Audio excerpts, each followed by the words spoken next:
I'm going to ask you for just quick 2 or 3 key takeaways that you would like people to leave with, or one, if there's a really. I'll let Gordy go because he has to leave, so.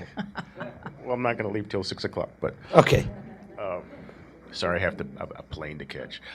I want to go back to the beginning. So long time ago, I read Stephen Covey's 7 Habits of Highly Effective People. So this is kind of beginning with the end in mind. If we believe that we are in this perma-crisis world where we are going to have business challenges coming in literally almost every day of some sort, pandemic, war, anti-Semitism, you name it. If we're going to be having all of those different things, then board culture is really, really important, because the company is having to deal with all of this stuff all the time. And the board has to be agile, and the board has to be nimble, and the board has to be effective in dealing with all of those things.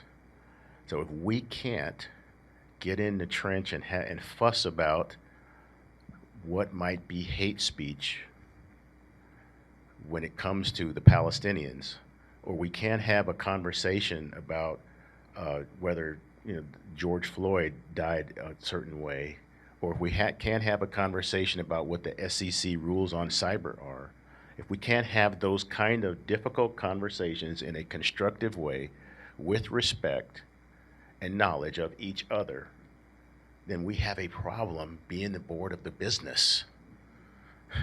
And so, to me, the end in mind is culture is really, really important, because the business is just so stinking difficult.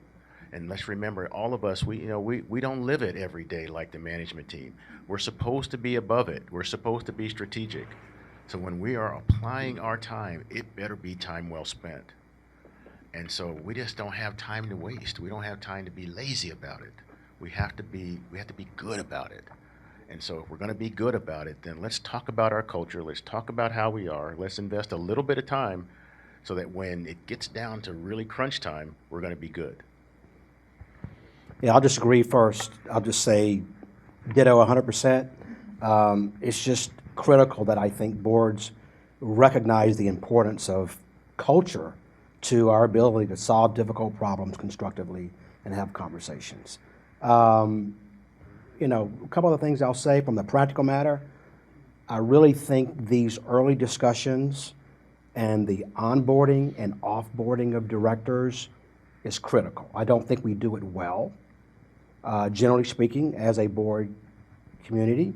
And I think we need to spend more time talking about offboarding during the onboarding process, laying out what the standards are, but that means you've also thought about that as a board, and you've got policies and procedures in place so that everybody knows and understands what the expectation is. What else would I say? I think that's it. Gordy hit the big one. He took a lot of the big ones. Yeah. I would just close by saying I think that we owe it to the executives that we support, the investors that invest in our company, the employees that can't be in the room. We owe it to all the people who we represent to make sure, number one, there's the right people sitting around that table.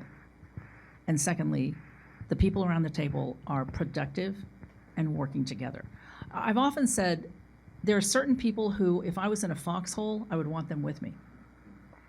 And with the pace of change, with everything going on in the world, we are in foxholes when we're on boards. We need to be prepared for anything that might come our way, because those days of being comfy and just having a good time and getting together once a quarter, those are over. We need to be there to support the executive team in a very, very difficult environment. And I would leave you with the thought that leadership has a huge role, and everyone who is on a board is a leader.